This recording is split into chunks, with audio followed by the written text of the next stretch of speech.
Habang papalapit ang PBA Season 50 Governors Cup, isa pa ring malaking tanong para sa rain or shine ang kontrata ni Gian Mamuyak.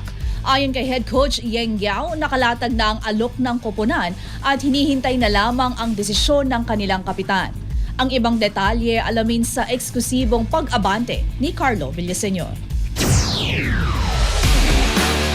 Sports Now Exclusive. 8 araw bago ang pagbubukas ng PBA Season 50 Governors Cup, nanatili pa rin nakabinbin ang kontrata ng isa sa mga haligi ng Rain or Shine Elasto Painters na si Gian Mamuyak, isang isyong direktang tinalakay ni Head Coach Yeng Giao. Matapos ang magandang kampanya ng koponan sa Commissioner's Cup, nakatutok ngayon ang atensyon sa susunod na hakbang ni Mamuyak. Mananatili ba siya sa Rain or Shine o susubukan ang paglalaro sa ibang bansa kabilang ang mga balitang inuugnay sa Japan? Ayon kay Head Coach Yeng Giao, nakahanda na ang alok ng management at nasa kamay na lang ng 27 years old na guard ang huling desisyon. Meron lang konting hinihintay pa kami dun sa contract ni Ma'am. So we're trying to finish that up before our first game. But I'm confident na maayos naman yung problema. Sa kabila ng mga usap-usapang inuugnay si Mamuyak sa Tokyo Z bilang Asian Quota Import, umaasa pa rin ang Rain or Shine na mananatili ang kanilang kapitan.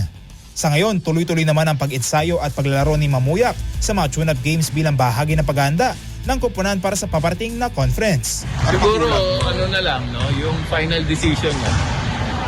Yung final decision niya na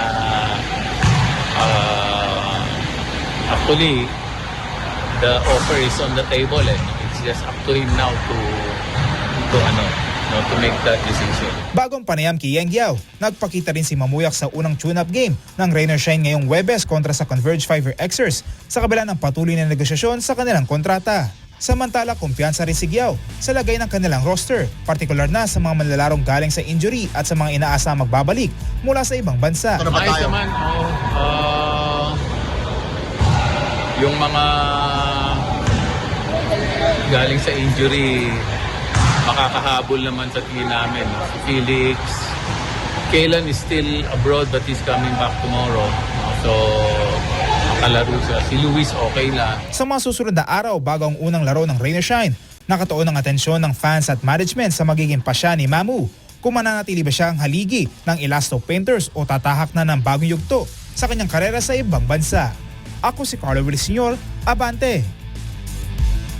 Manatiling nakatutok sa Abante, sundan kami sa aming mga social media accounts at huwag kalimutang mag-subscribe sa aming YouTube channel, DWAR Abante Radio, para sa mga eksklusibong balita.